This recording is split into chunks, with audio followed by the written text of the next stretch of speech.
Welcome to What in the Duck podcast. I'm your host, Oliver Peck. What in the Duck podcast is proud to be sponsored by Yellow Rose Canyon, your premier event space and campground nestled in the piney woods of East Texas. With cabins and RV sites available, Yellow Rose Canyon is perfect for your next event, no matter the size. A wedding, reunion, festival, you name it. Check it all out at yellowrosecanyon.com. Welcome to another episode of What in the Duck podcast. I'm your host, Oliver Peck, and today I'm here in the booth here about to do the intro, but we're about to transport back in time to Classic Tattoo in Fullerton, California, where we recorded the episode with my buddy Omar Hassan, pro skateboarder for 30 plus years. If you don't know who Omar Hassan is, check him out, and you're about to learn a little bit. We did have some time constraints on this episode, so it is a shorter interview, but we have already talked about a part 2 for Omar, and also going to get into a lot more skateboarder podcast in the future. Got some other people lined up. It's going to be killer. Going to start off the podcast with answering some questions from the email. If you have any questions for me, you can email them over to whatintheduckpodcast@gmail.com. And if I answer your question, we'll send you some free shit, as we always do. For you new time listeners, we like to give away a lot of free shit around here. So also remember to comment, like, share, and subscribe. All subscribers get entered into our subscriber contest to win more free shit.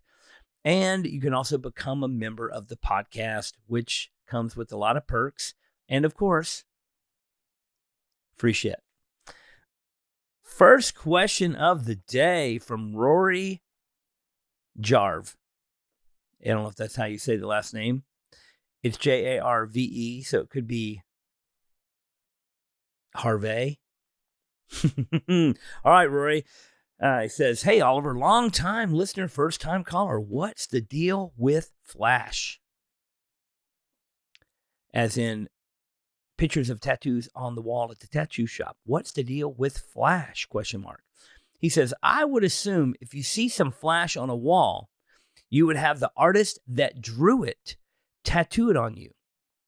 Is it frowned upon to have another artist tattoo it on you if you have a book of Flash?" That's all, folks. Roland.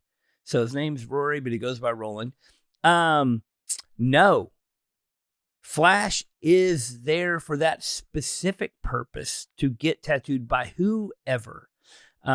Most of the Flash on the wall at an old school tattoo shop is going to be by people who are long gone. Most old traditional Flash is old and done by people many years ago, and they have passed. There's also I would say a lot of the Flash on the wall that is done by younger people is just copies of that old Flash and new versions of the same old designs and new takes on old designs. But it is definitely specifically designed to be on the wall of any tattoo shop where any tattooer could tattoo it. And we do have some Flash on the wall at Elm Street that we do a Flash set every year, and we change that out and put that on the wall. And that is done by us and some friends, but it's a big set of 40 pages that 20 plus people worked on, and everybody worked on all the designs. So the idea of getting it tattooed by the guy who drew it is completely off the table. The idea is to, I draw some Flash, you draw some Flash, he draws some Flash, she draws some Flash, you share them all, you all put them up everywhere, and then everyone does them. It's a shared experience. And old classic tattoo Flash designs are meant to be done by numerous different people. And you see these slight variations on this eagle or that anchor or this pinup girl or that ship, and the way Greg does it or the way Jim does it or the way he does it. And it's what makes it so cool, because it's the same image repeated for decades and decades and decades, done by hundreds of different people, which create infinite number of variations and people's own style that are added into that. I love tattooing Flash designs. I love it when people come in with old Flash and say, hey, this is the design I want. And whether sometimes they say put your own spin on it, but no matter, even if you don't say that or not, you're still going to get that individual artist spin on it, the way they shade it, the way they color it, the amount of black, the amount of this. So yeah, the idea that it would be frowned on to have another tattoo artist do it is not a thing. If it's on the wall, it's there for anyone to get and any artist to do. So I recommend getting some flash designs. And a lot of people, when I first started tattooing, that's all people did. And then it became a thing where people like, well, I don't want stuff off the wall. I want stuff that's original. And when it's a tattoo, each one is original because each one is a one of a kind. Now, the idea, the concept, the composition, the layout, the placement, all those things can alter and change here and there, but they all trace back to some source. No matter what the design is, it all traces back to somewhere. If it's an eagle, it could trace back to an old drawing of eagle. It could trace back to a current Google image of a photo of an eagle, but it's got some sort of starting point and countless number of ways it can be done.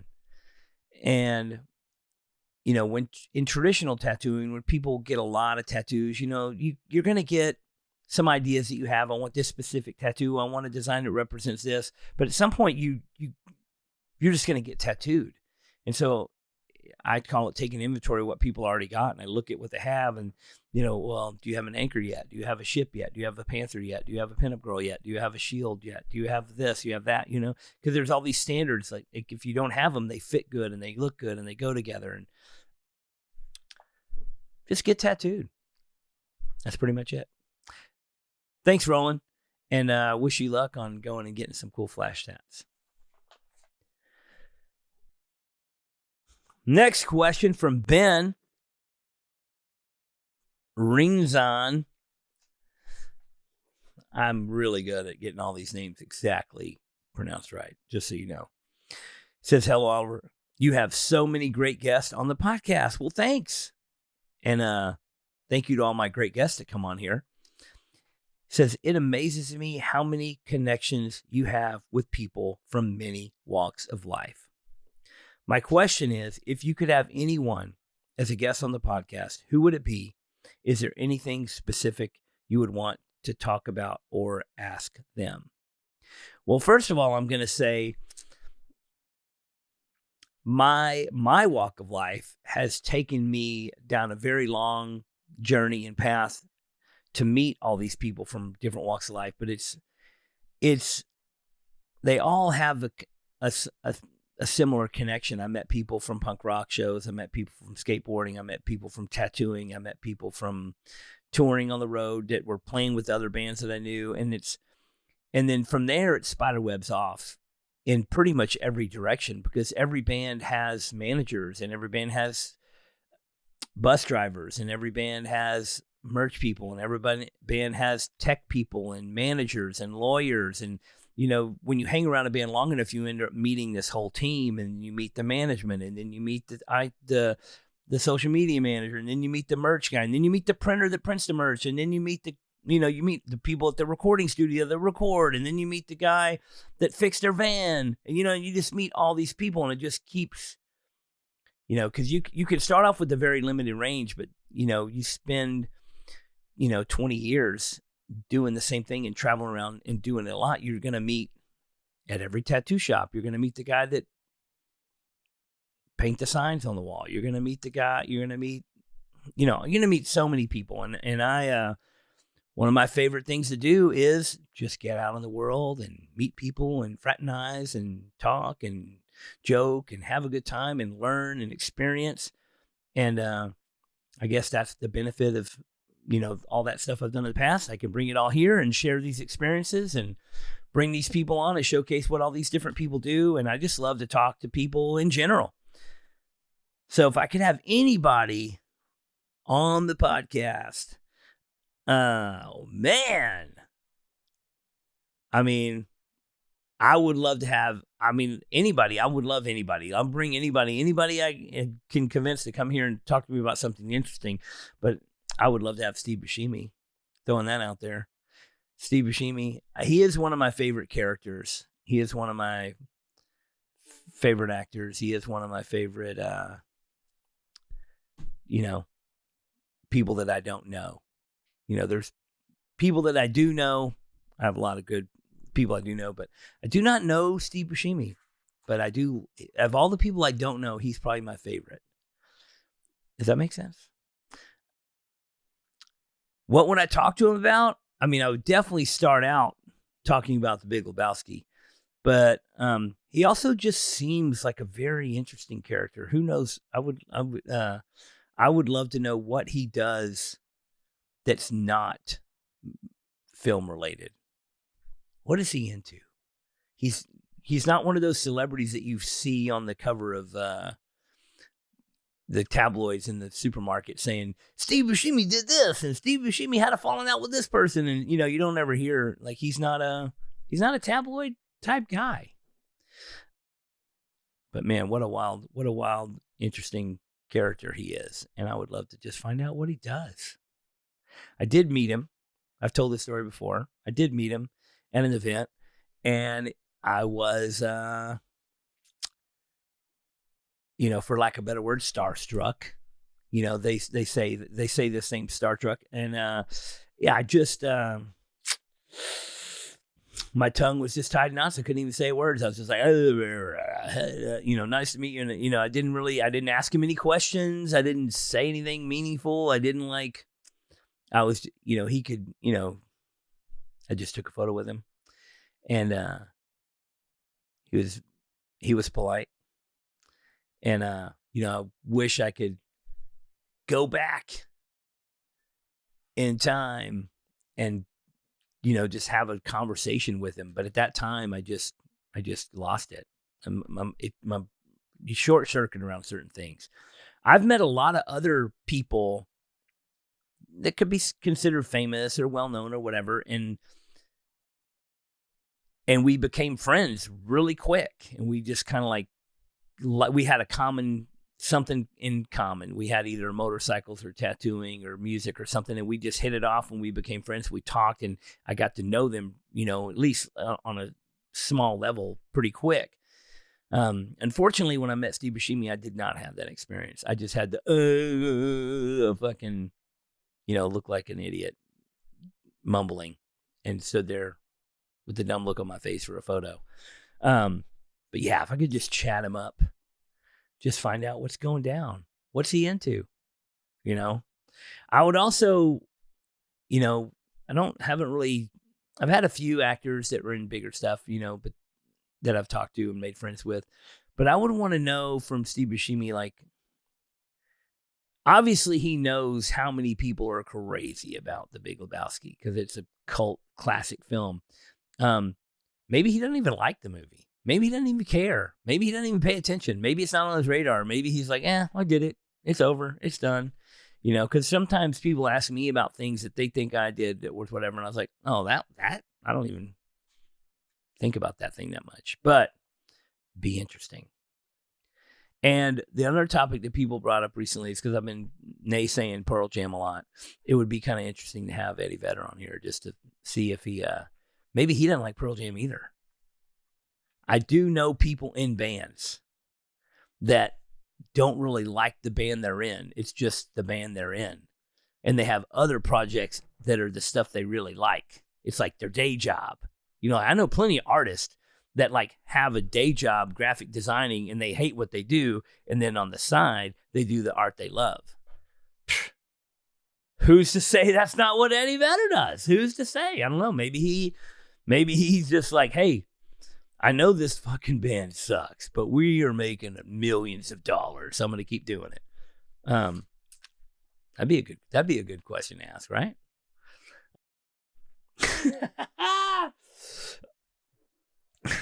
I'm probably going to get off of the Pearl Jam topic here in the next 20 or 40 episodes or so. We're not going to drag this out forever. And then, and we're tapering down on the Pearl Jam topic. We're gonna phase it out. So within the next year or two, maybe. Or maybe we could just wrap it all up. We get Eddie Vedder in here, and we just wrap it up. We don't ever have to talk about it again. All right. One more question for you guys, and we're going to get in this interview with Omar Hassan. Very exciting. I was also very giddy about this interview. I just love he is such a fucking badass. Like he is, there's some skateboarders that stand out in the past that are just like the badass guys. He's one of them for sure. Just fucking killer. Dan Olson says, "Hey, Oliver and What in the Duck crew, I was wondering your thoughts on bootleg band merch. As you are someone who has an affinity for art and music as well, and has a hand in the screen print industry, for bands that are no longer touring and or never had good merch, is it fair game to design and sell shirts that are with their name and imagery? A lot of designs seem to come from artistically altering obscure EP, LP, liner notes, CD inserts, or even adding redrawing version of the band's art, and not simply just copying and pasting the band's logo. Most of the bootleggers I have seen will also design runs of shirts to donate some/all profit to different charities or causes, which seems cool to me. Just wanting your opinion on this particular lane of art business. Big fan of the show." All right. Thanks, Dan. Bootleg merch. I love it. I got a guy that works for us, and he pretty much just only wears bootleg band shirts. Like every day, he just buys shirts off the internet of old bands that he's never got to go see, and they make all these bootleg band merch. If you get, I say you just make it and you sell it, and then when they catch you, they make you stop, or they take the money you made from it or whatever. But it's so hard to police and control. And if it's a band that's out of business or hasn't been around in a long time, sure, somebody owns the rights to that name, and somebody is going to claim that that's their image. But bootlegging is something that art has always done.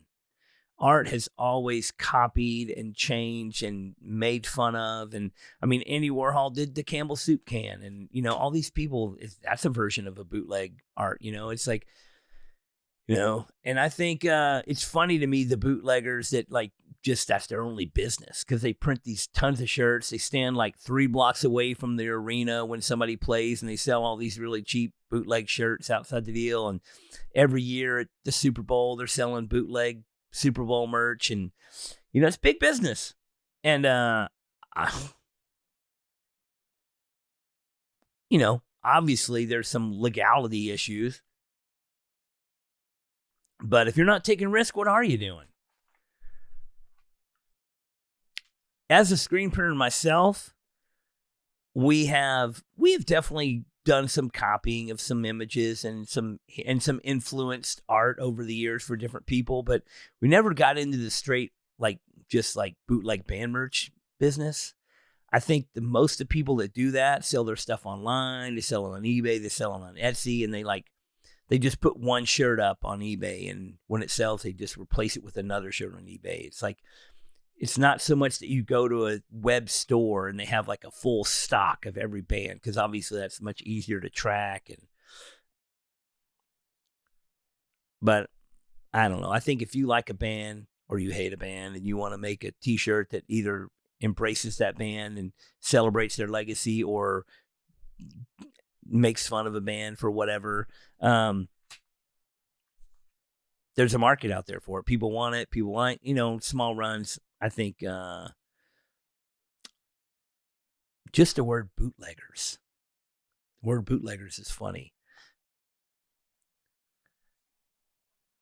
There's a lot of... there was a big push in the 80s and 90s where they were cracking down on bootleggers, and people would go to concerts and record the concert and try to release it and do all these things, or get a bootleg version of the album before it came out and release it on some thing or whatever. And it was exciting. And I think you don't really hear much about the bootleggers anymore. Everything is so commercialized and everything is so controlled and it's so easy to track what happens on the internet. So really the last little vestige of the bootlegger community is like outside of concerts, and they're usually, like I said, like a block or two away from the venue, and they're just like kids running around with a handful of shirts, you know, and then they run back to the van and grab more. And we went to the Kiss concert, and there were some people selling bootleg Kiss concerts shirts, and I mean they look pretty good. I mean the images were cool, but they didn't have the size. The one kid's like, I just got extra large. I'm like, well, I'm obviously not extra large. But yeah, it wasn't like, it's literally they're just running around selling really cheap shirts in the parking lot. It looks like a lot of fun. I feel like it's kind of also they do the thing where they get a bunch of young kids to run around, just like, you know, when they're in the crack days, they get all the teenagers to go sell the crack, because when they get caught, they're minors and they don't whatever. And then it's like there's always like the dude back at the crack house that's like in charge of the whole operation. He doesn't want to go to jail because he's already been to jail a million times and he's going to never get out. So he gets all these teenagers to do it. So bootleggers are doing the same thing. So don't buy crack from the teenagers. That's not good. But maybe you could buy a bootleg t-shirt at the concert. And I think, you know, whatever. Maybe you'll get busted. I don't know what the penalty is for buying a bootleg t-shirt. I never heard of anybody got busted. We're gonna have to go into this bootleg topic and find out what's going on with it. See how big of a market the bootleg t-shirt business is these days. Who knows? All right. Dan, thank you for your question. Thank you so much for tuning in. And we're going to instantly transform here in just a second. And we'll be at Classic Tattoo. Want to give another shout out. Thank you to Tim Hendricks at Classic Tattoo at Fullerton. We were out there for the Born Free show and in Southern California. And Tim was gracious to let us record the podcast at the shop. And that was super cool. I love that tattoo shop. Oh, also, I wanted to give a little shout out to our buddies at Grim Tattoo in Kansas City. They have a book that they put out. It's not brand new. I'm late to the book review here, but they got a book on Burt Grimm. It is a fucking incredible book. And we're talking about Tattoo Flash earlier, which I read that question about the Tattoo Flash, and it reminded me of this book that just came out. And Scorpion Font Publishing book put out this book in collaboration with Wes Grimm and everybody at Grimm Tattoo. And it's basically a very comprehensively complete book about Burt Grimm and Flash and influences. And there's so much cool shit in here. And you see a lot of designs in here that many, many other people copied over the next 20 years. And you also see stuff in here that he got from earlier references and just a continuation of these designs. It's really one of the best, you know, throwback old school Tattoo Flash books that's come out in a long time.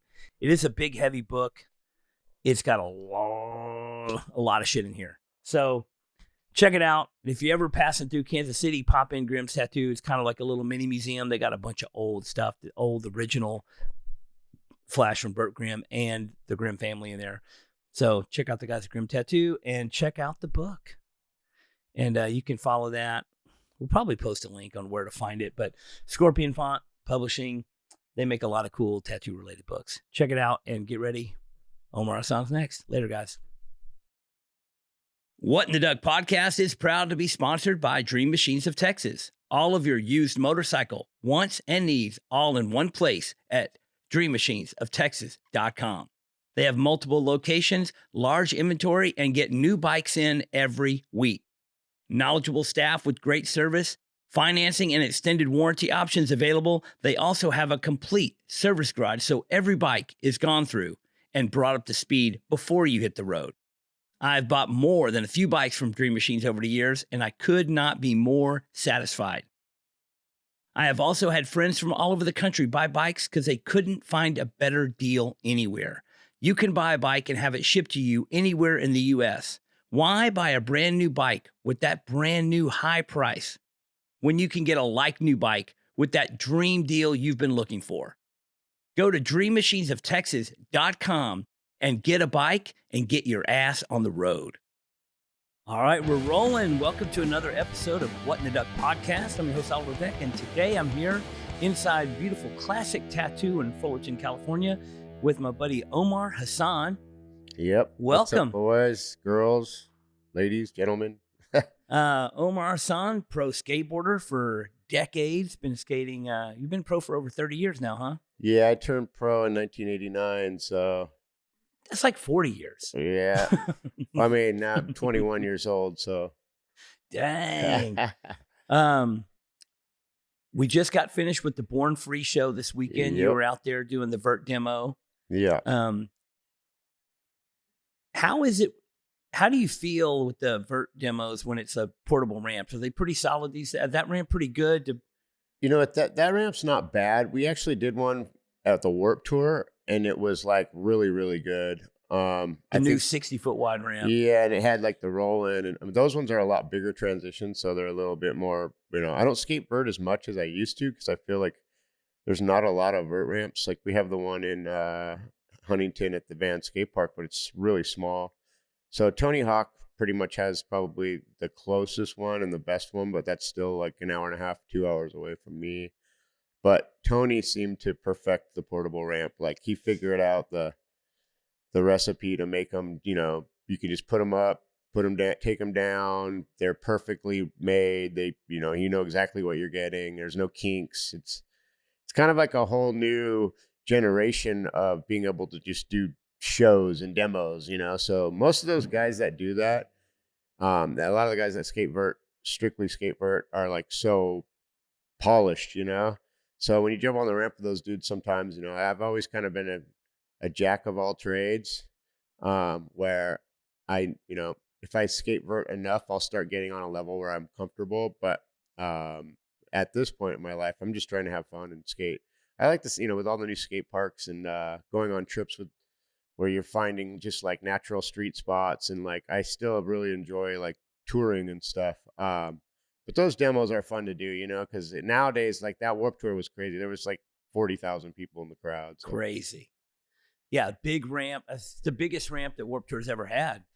Yeah, and I think those dudes that are on that top tier, like the Tom Shars, and they really appreciate having a good ramp. And then I feel like the crowd sees the best skating when they have the best ramp. So those dudes come out swinging, dude, especially when there's that kind of energy. And, it's funny watching Hassoy and Cab and these guys because, even in their heyday, I don't think there was that many people as there were. No way. Now it's a whole nother monster. But the kids are so insane nowadays too. I was watching, they just had the X Games or whatever, and I was watching some of that, and a lot of the Asian skaters are starting to really progress to the point where I feel like they're taking over on skating. Like people like Japanese and people are good everywhere, but watching some of these new kids that are coming up out of some of these different countries, like even Australia, wherever, it's crazy to see skateboarding on a level that it is right now, because not only are they getting better, but they're good at a really, really young age. That 12-year-old girl at Born Free this weekend. Yeah. She's going to be, she's killing it, but she's going to be a ripper. So the girl, Arissa True, too, she's, probably only been skating, I don't know how many years, not that many. She can't be, she's not that old. So, but she's so good at such a young age. So what's crazy is I feel like it's going to be hard for a lot of people to kind of make a name for themselves and have it be like longevity for a name, because I think it's just so ever changing and ever turning. And it's like, what we kind of got lucky, because even with the time where like skateboarding's so small, no, you got to really be into it to do it. And we kind of got into it because it was a scene to be a part of. There was music, punk rock, skateboarding, hip hop was just starting to come in. And then you had your like heroes that wore cool stuff, and you kind of got into skating because you had like these guys that looked cool, that were into cool stuff, and you kind of mimicked what they were doing and following. But now I feel it's more of just like almost, I hate to say the word, their sport, but their sport enhancing it to where I feel like a lot of that originality of what the roots of skateboarding was about has changed a lot, which is, just evolution. But when I was growing up, contests meant, for a while their contests meant a lot, but it was a different type of competitor. Oh man. I mean, so many people doing it now. It's like, when you look at a sport like baseball or basketball or football, there's so many people playing. Your chances of becoming pro are minute, Right. And so with more and more skateboarders coming out, it's going to be harder to be at the top, obviously. I mean, you're from Texas, right? And when you grew up, Craig Johnson, John Gibson, Dan Wilkes, Jeff Phillips. Like I used to skate the Phillips skate park back in the day. I remember. And, like, that was like a tight knit scene of skateboarders that did it for the strict reasons of being like, we have this crew, we need a place. Jeff provided that. Jeff was like, probably one of the most influential skateboarders of all time. And he wasn't making money doing that. He didn't. It was almost like a passion that he needed a spot. And he was a pretty strong... He just missed the window of making money by a small margin. But he did win that one contest in Anaheim, which was probably at the time the epitome of what today's Olympics or today's X Games and all that would be. And I feel like that was like a pinnacle moment for him, especially, that's right when they showed like skateboarding on like this like superstar level when the lights, camera, action. And I think it was Holiday Havoc. That's what the name of that one. Well, growing up in Fort Worth, Dallas, and skateboarding, and just knowing Jeff Phillips and Dan Wilkes and Craig Johnson, all them from being a kid, those guys were like our heroes, and we didn't really realize, how special Jeff Phillips was on a national level. You know what I mean? Until later. Yeah. Just because, when you're a teenager, you're not really traveling very far. But once I got to be out of high school, I started traveling for skateboarding and coming out to California and going to competitions in other states and stuff. And everybody loved Jeff Phillips. And he influenced, he just had that charged kind of style. And he had a FU attitude where it was like, fuck you, we're from Texas. That was the logo, man. That was I remember when I was a kid, I rode for Tracker Trucks, and I got in a situation where we were filming for a video, and I had to go stay with Jeff at his house. And I remember him, taking me to some backyard pools, and like he was destroying pools, ramps, whatever. But his aura, like he was that guy that was like intimidating and real. And you were like, dude, Phillips, like if he's pissed, stay back. Or like, it was funny because he was really into watching these Japanese like cartoons because he really liked all the illustrations on it. And we would sit on his couch and watch all these Japanese cartoons with like these crazy graphics and stuff. And he was just, he was a funny guy, man. And I actually, one of my first contests that when I turned pro, it was a mini ramp contest at Phillips Skate Park, and you could probably pull up footage of it. I remember. Yeah. I was there. So I got second place, and no one was going to beat Jeff because... That was a great mini ramp, the spine mini ramp. The spine. And I have it, and it's in the Blockhead video. There's a couple tricks of me skating that ramp in that video, but Jeff Phillips was like not going to lose, first of all, and I wasn't going to try to beat him. And he also made that ramp look tiny. Yeah. He was a big guy, but yeah, that's some Texas.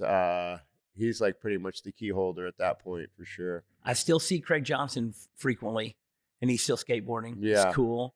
But man, Jeff Phillips is definitely missed. A lot of people, sure. So that's kind of what my point was too, when I said like growing up and skating and stuff. Someone like Jeff Phillips was like someone that he looked cool. He skated cool. You were like, you wanted to kind of imitate what he was doing, and you had to really be like a student of skating to realize who Jeff was and who anyone was, because skateboarding wasn't on the level that it is now, where it's like in every commercial on TV or like, Well, one of the things I was going to ask you is just about style, because, you have that kind of like charge forward style, just kind of just slash in, slash out kind of style, which is, a harder which is reminiscent of Jeff Phillips. And I don't know if that was like inspiration from him or some other people, that skated that kind of way. Well, it's crazy because we had Dwayne Peters. Yeah. And I was totally into the way he skated. He was from Costa Mesa, and he actually, growing up, he lived on the same street that I did. And so he was kind of our like,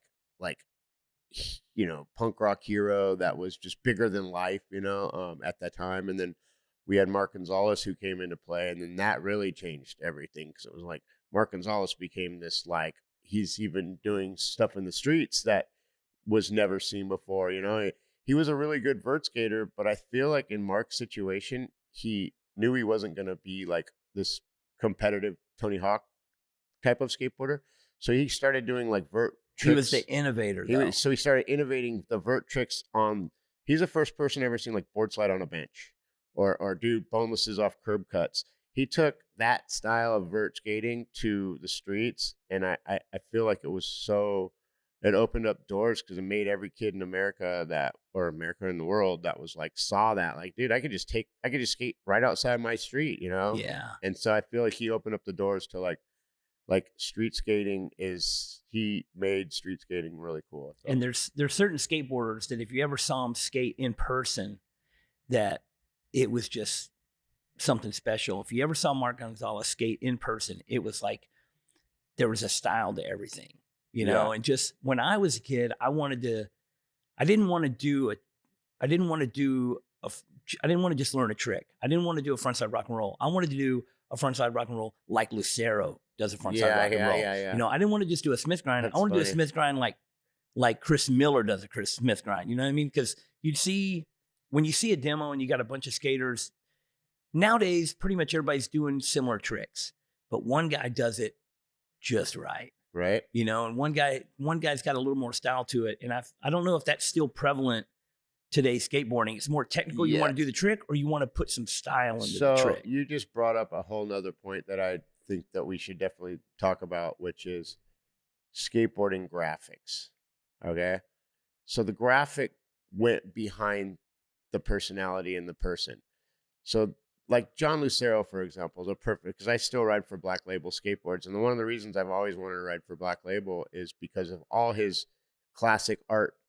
He did all the stuff for Schmidt Sticks, all Jeff Grosso stuff. I skated nothing but Schmidt Sticks for years. Right. And being a tattoo artist, like, it's crazy how much coalition there is, like, when it comes to like art, skateboarding, and like, I mean, I'm sure you've done, I remember the first time we went on that 30th anniversary tour, and I got everyone to do independent tattoos or whatever. So you've probably done so many different logos and graphics. But like, I feel like the graphic part can really make or break someone's career. Because someone like John Lucero, the board between the eye board with the bars, probably the number one graphic. Right? No, he was, now to this day, all the kids, that's such an identifiable graphic that he can put his name on a board with that graphic, and he's going to sell more than all of us and all the other kids, anyone. I just bought one like 2 years ago, a reissue of it. So it's kind of timeless, right? So I feel like skateboarding and the guy and the art that you put behind it, it kind of complements each other. And then someone like Phillips, like we were saying, with all his Sims graphics, and then you had, I feel like Vision Skateboards had so many bangers. I love Howell Peralta had so many, Jim Phillips. So it's so crazy to think how, even a no-name guy that's not the most talented skateboarder, if he comes out with the right graphic, it's gonna sell. Yeah. One of my favorites was the Rob Roscop through the thing, and it's all basic stuff. It's not like some technical crazy art. It's just cool looking, and it looks good on a board, and it's a wall hanger. So a lot of people that ride, a lot of people that are collectors, they just like the art on the board, and it becomes such a like someone just nails the right graphic, then that person, like John was telling me at one point, he was selling like 15,000 boards a month. Man, and the heyday. Yeah.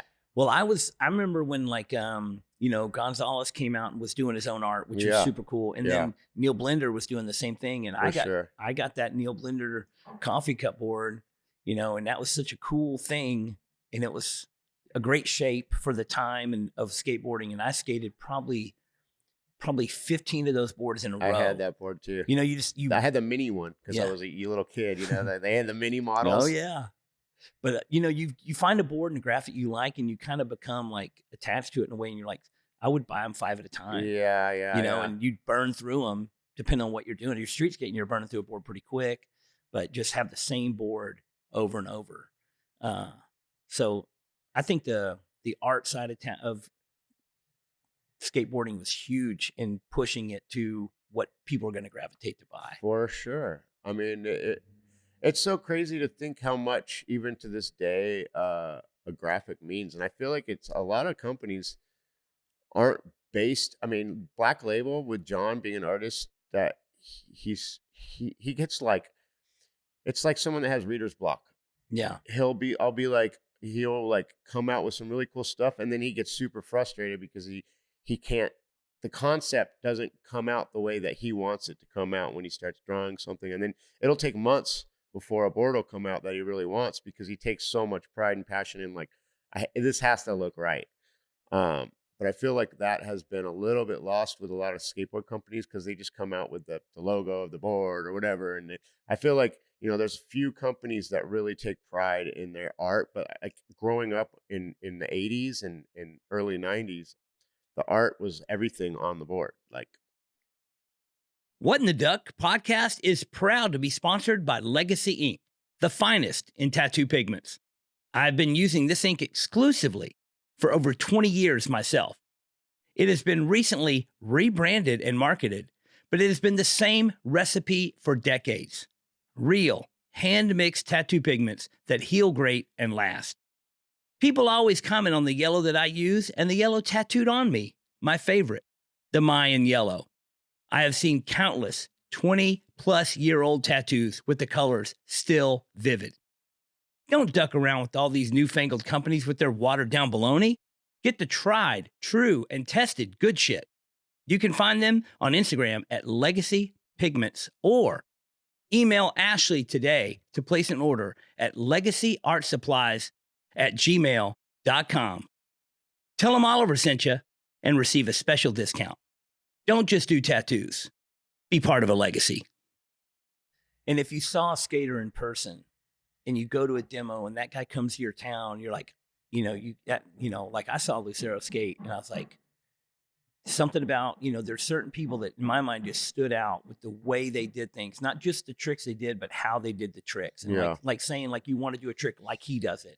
Yeah. And the frontside rock was a perfect one because he did it the coolest. He had the coolest frontside rock. And it's funny because Jeff Grosso is another one who, like, one of my favorites. He definitely, he had he always would be like, I got 6 walls of fury. But he's like, but those 6 walls they're going to be the best, So he already knew he wasn't trying to do all these tricks. He was just trying to do each trick that he did do and do them right. And I feel like it's funny because, nowadays the whole thing was style. Like even watching some of the kids today, and you go, it's not even their fault because now they come into this thing where they start getting coached, and then they start getting coached by like people for like the sport reason of skating. And then now with the Olympics, like if you go to Van Skate Park in HP, it's like so many little kids there with parents and coaches and trainers.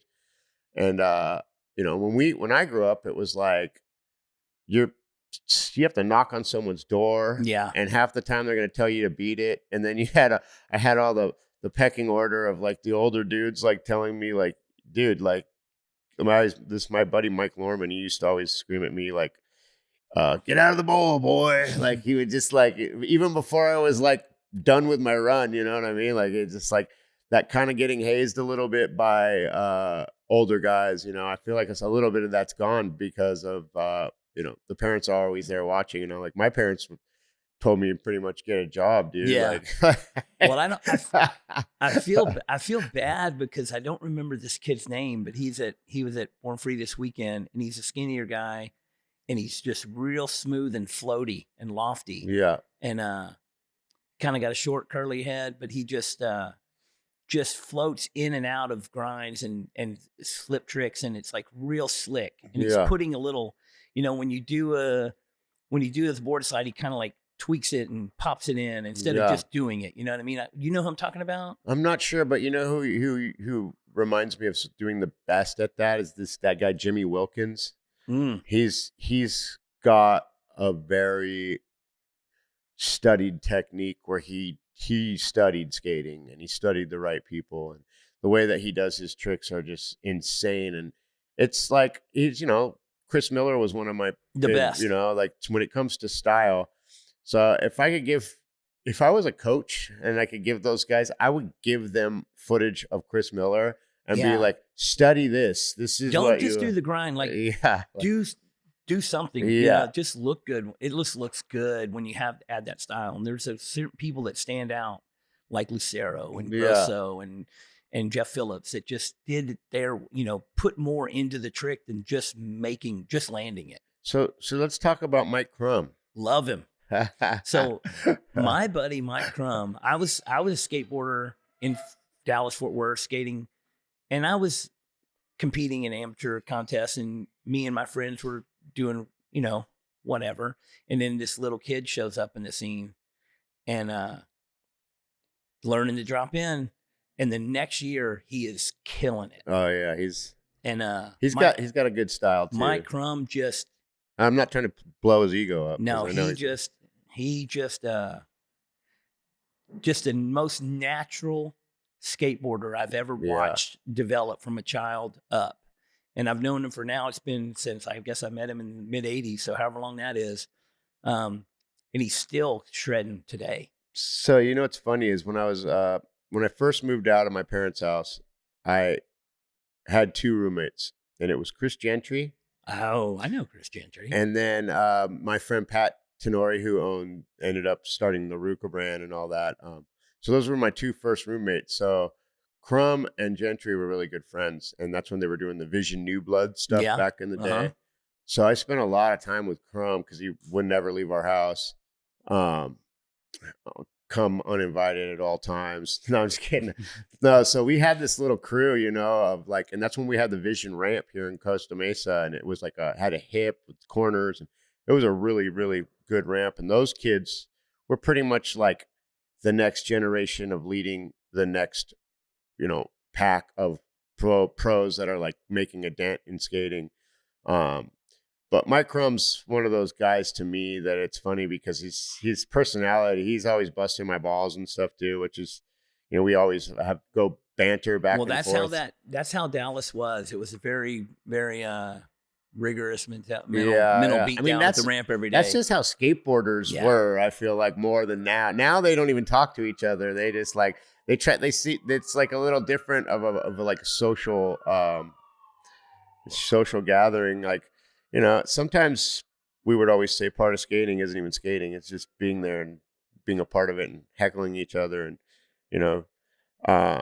it's funny because Mike Crum, we're going to this thing to Prague actually tomorrow. I'm leaving to Prague. Oh, hell yeah. And Mike's going to actually be there as well, which is going to be interesting. So there was one year, and back then in Prague, I think it was 95. They just had gotten kind of free. So the country will open up, like all the old cars, everything was cobblestone. And this ramp that they built was so janky, dude. It was like one layer. And then after like an hour of skating it, people were literally making holes in the ramp. And I think Crum, I think he got second or third in this contest, but he should have won. Right. And I think my friend Digo might have won it. Or maybe I placed higher than him. Maybe I think that's what it was too. I might have placed like second. He might have got third. So Crum to this day has been. Have you ever seen the Ace the Pet Detective? Oh Ace yeah. Ventura? Oh yeah. He's been laces out ever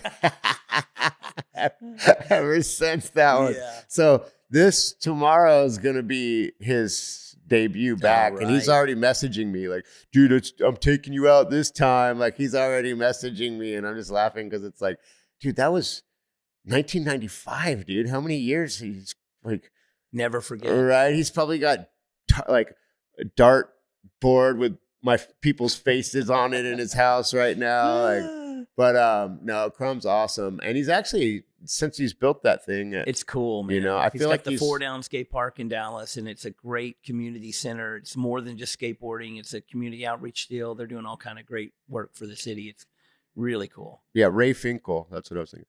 So yeah, I think Crumb's right now too. He's made a little bit of a resurgence with the vert ramp and stuff. And you know, like I said, that's the one thing about vert skating is not everyone. Even before he built that, what ramp did you guys have really? That was there was no really good vert ramp See? in Dallas for quite a few years. I mean, that's like an investment. Yeah. So that's what's hard about vert skating. You know, I know Tony Hawk's a big advocate for vert skating, and he's done so much to try to keep it going strong. And you know, it's not in the Olympics and all that and stuff, but it's, you know, I think it should be. But I think one of the problems is the accessibility of people finding these vert ramps. Yeah, good vert ramp. You know, like skate parks are everywhere, so you can just, that makes more sense because you can put a park and you get more of a wider, broad based, people understand it. But yeah, the whole vert thing, you know, it's cool to see Crumb bringing it back, and that's his spirit animal out there. Yeah. We just got a new skate park in Dallas, a big concrete skate park, and it's pretty close to the location of the original skate time where the blue ramp was, where Jeff Phillips started and all that stuff. So it's pretty cool. There's no vert ramp there though, but it's a lot of cool concrete park. And I think it's cool that concrete park stuff is getting, most major cities are getting them now, and Dallas was late to the game on it. Yeah, all the cities surrounding Dallas have had them for years. I've been to that one with all the buildings and stuff in the background. Is that Dallas? Oh, Houston. That's Houston. Houston, yeah. The new one in Dallas is just opened last month. Okay. And I've been to the Houston one. Yeah, the new Dallas one is really cool. It's got some incredible shit in it. But Crumb's Park, it's the best vert ramp around. I mean, you know, that's kind of also kind of what I was talking about. He's got that old mentality of like, I'm going to make a skate park and make it cool, and it's going to be for like what Phillips did in a sense, where it's for skateboarders. He doesn't need all these outsiders coming in to just. He has a tight knit scene. It's the cool place to go. You know what I mean? And I feel like that's, you know, if I was living in Houston, that's probably that would be the park of my choice, because it's one of those. I mean, in Dallas, right? Yeah, Dallas. If I was living in Dallas, it's funny because the Dallas Houston thing got so. Well, Houston was the big skate park, right? Skate park in Houston in the '80s. That was where the big Shut Up and Skate contest was, and that was they built the Hurricane ramp, which was the first 60-foot wide metal ramp. It was like the biggest thing in the world. Everybody came from all over the world to see it. You know, it was pretty cool. But growing up in that area, when Phillips Park opened, that ramp really, that big indoor ramp, that really every pro from around the country came. And so as a kid in Dallas, you got to skate with everybody. Where was Phillips Park? It was in Dallas. Yeah, and it was like right outside of the down city area. Yeah. But it was just a huge warehouse. Yeah, I remember going there a bunch. I went there probably not a bunch, maybe like 5 times. But back then, when you're 16 years old, 5 times seems like a lot. But yeah, I feel like that whole scene back then, especially indoor, it's always good because then it's rain or shine and it's hot. And the ramp stays in good condition. And when it's hot, you're in there. It's probably pretty nice. I don't know. I don't remember if he had air conditioning or not. But yeah, the Phillips thing was cool. And it's kind of like what Crumbs seems to be kind of, mirroring that, which is pretty awesome to see. You remember Mark Roach? Yeah, Mark Roach. Mark Roach was also, him and Mike kind of came up together, and they both got on Vision really early. And I think Mark ended up getting on GNS maybe, but he was also another ripper. Massive style person. Yeah. Like everything was perfectly styled. And I think he got a lot of injuries. Yeah. And he just, couldn't couldn't maintain like the Yeah. amount of injuries. He broke his arm like many, many times and broke his leg a bunch of times. What's funny about that is there's been people that have gotten away with like stuff their whole career, and then like I've been smoked out the whole. You've been injured. Is that next door? Oh, the next door is doing some crazy shit. They're going. But so and a perfect example too is Danny Way. Oh man. I mean, dude, but somehow he just powered through it for all those years. You know what I mean? And there's some people that have just never really gotten smoked. So well, I've heard through the grapevine that Danny Way has gotten some stem cell treatment for sure. And I recently, a couple years ago, got stem cells. Got them in my knees. How did that work out? And I mean, I'm skateboarding again. Do you really feel that it helped? Oh, 100%. Like I was limping. I was having problems kickstarting motorcycles. I couldn't run at all. Yeah. And now I can skateboard. Yeah. It's funny because I've been approached by people to do it, and then I've heard mixed reviews. Man, it is incredible. Yeah. It is life changing. I got to go to where he went, then. Life changing. I don't want to go where the other places where the other people had the mixed reviews. I mean, they say your knees are, since you use them so much that it gets the most activation. And so the stem cells get the most. I got them in my elbows too, but your knees, you get like a lot. So that's where I noticed the most improvement. Yeah. And like I'm doing things that I no way could have done 5 years ago. That's good to know. Yeah. I need an investment in that. It's I know it's not cheap. It's getting cheaper because they're getting more and more accessible, and the research is going up, and now they have a pretty good way to pull your own stem cells out of your bone marrow, spin them down, and put them right back into your leg in the same kind of day. So it's a science behind something it. that used to be $20,000 might now be $5,000 or something. Yeah. So it's in the more it advances. It's not in America yet, though. I got them in Dallas. Oh wow. Yeah, I got them in Dallas. In America, you can get the treatment where they use your own stem cells. You go to the other country, you're getting stem cells from other sources, which is what they haven't approved in America yet. So what do you think's the difference? Like better? Well, I mean, I know you're not a doctor, but from what I understand is when you use your own stem cells, there's 100% compatibility. Mm-hmm. And the amount of time it is from when they pull them out of your hip bone to the time they put them back in you is very short. Yeah. Like an hour. And so there's very little die-off rate, and there's 100% compatibility, and it's just how many you get in there. Yeah. And like I said, it's been incredible. Like my knees are just life-changing. And I was like needing knee surgery. They told me I needed knee surgery for years, and I was like, I'm not doing it because when I was not even 40 yet, they're saying I need knee surgery. I was like, well, then I'm going to need knee surgery again. Yeah. So I kind of put off on it, and then the stem cell thing came up, and I researched it for a few years and finally got it. And I want more now. Yeah. It's like an addictive. I need them in my shoulder now because I got my shoulder like click click click when it moves. So yeah, I would have to have a lot of shots. But you've been injured. Yeah, I've had some rough ones, and you just power through. Well, I mean, what's crazy is it's like I just feel like I have no choice. Well, I don't want to go get a real job. If you don't have a backup plan, that's what really like drives a lot of people. It's like, what else am I going to do? Right? Yeah. And I mean, to be honest, I think once I'm in this rhythm of it's been my life for so long, I feel like something's knocking in my head right now. Yeah. Do you hear that too? Is that from injuries? No, like I just feel like it's been my life for so long that it's like it's almost like I need that to keep it going. I constantly need that. And getting hurt, it hurts and you get smoked. But then if your mind can like forget about it and you start healing, then you just put it in the past and you move forward.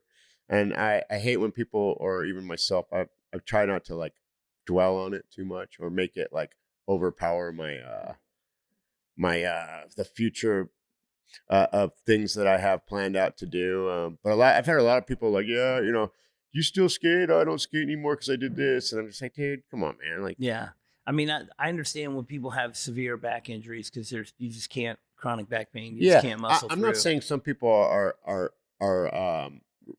not serious about it. Yeah. But some people do use it as a crutch to not skate. You know what I mean? Or not progress at whatever they're doing. Like, oh, you know, I used to, but I did this and now I don't do that anymore. Well, once you stop, it's hard to start back up. Yeah, for sure. Yeah, once you stay in motion. A couple years ago, Cab had a motorcycle wreck and broke his leg pretty bad. Yeah. And he was like, I just can't wait to get back on a skateboard and get back on a motorcycle. Yeah. And that mentality. Yeah. Instead of being like, ooh, man, I'm worried about getting back on a motorcycle, worried about getting back on a skateboard. He wasn't worried. He couldn't wait to get back. I don't know if you ever saw that one clip of Danny Way on the mega ramp where he got bounced.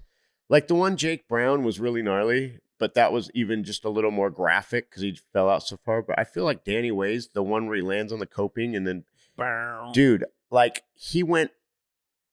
Everyone was like, dude, you're done. If you heard that he died, you would believe. Yeah. And then not only that, but they're like, okay, yeah, he's out. And, and then next thing you know, he's on the top of the roll and he takes another run. And dude, it was like superhero status where I was like, dude, you guys want extreme? You want X Games? Like he kind of brought the like madness. And I was like, I feel like that one pinnacle moment, it kind of separates the boys from the men, you know what I mean? Well, there was a skate contest in the 80s where Rogalski broke his arm and left and got carried off, and they're like, he's out. And then for his third run, he ran back out and took his last run. Yeah, like they're just cut and you're from just like, cloths. everybody threw their boards on the flat bottom. It's like, yeah. It's like, I mean, but he is crazy. Yeah, I feel like nowadays too, there's some savage Brazilians out there, like Pedro Barros and those dudes. Those guys will like, they're gonna have to die before they don't come back to take their last run or something. I mean, even in surfing, like dude, the Brazilians are so savage. You know what I mean? Like they're just crazy fuckers. So it's like, I mean, there's just like a passion that you have to do something. But that's one thing with me too. Like when I get hurt, it sucks. That I just look at it as like time out.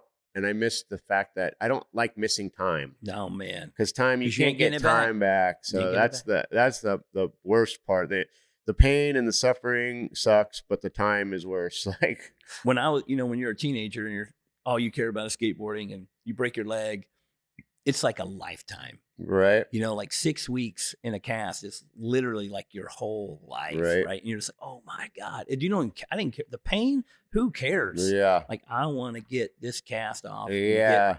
It's all itchy and break my arm and just keep skating with a broken arm and, cast up and duct tape the cast and just keep skating. There's nothing. Well, it's crazy. I've had a couple bad ones. In 2020, I broke my ankle really bad. Milton Martinez won Skater of the Year. And he invited me on this. You get to invite your buddies on a trip, and I broke my ankle out in Australia. And then this sounds lame, but the only positive thing about COVID is the simple fact that no one knew I was hurt. Nobody was paying attention. I hid it from the world. It was pretty awesome. Well, you need to get some stem cells in that ankle, and it'll be like you're 20 years old again. All right. Well, man, time flies. We got a little bit late start today, so we're gonna have to cut a little bit short. But man, I would love to have you back on here again and talk more about. Well, but this will be the start. This is part one. Part one, Omar Hassan. I was looking through the shit today, and man, I think we met in like 2008. Yeah. And that's like, it's been like 17 something that doubles years ago. photo that was pretty sick too. That was actually at Pat Tenori's Daruka office. That was at the Daruka ramp, and we'll post that along with this episode here. Sure. And then also one last thing I wanted to say is thank you. He did one of my most successful signature shoes. He did some art on it. We did a collab on a shoe, and it actually did really well. So I appreciate your help on that one. Well, that was good times. I probably have some in my garage somewhere, so I got to get a pair to you. I should have brought some today, but I'll bring it in for next time. Well, for me, that was the dream come true shit. To get to do. I did some shit with Vans, and anything I get to do with skateboarding and Vans is just like dream come true. So I appreciate you, man, and we'll keep it rocking. Who else? Who else you need to talk about on here? Just who you're sponsored by other than Vans. You got. I mean, I'm not gonna plug them all, dude. Yeah. I'm good. My daughter Lola and my girlfriend Denise and my family, dude. Skateboard family in general. I mean, there's thanks to everyone. I mean, obviously Vans has been probably my number one supporter, and then John at Black Label, and everyone. Hell yeah.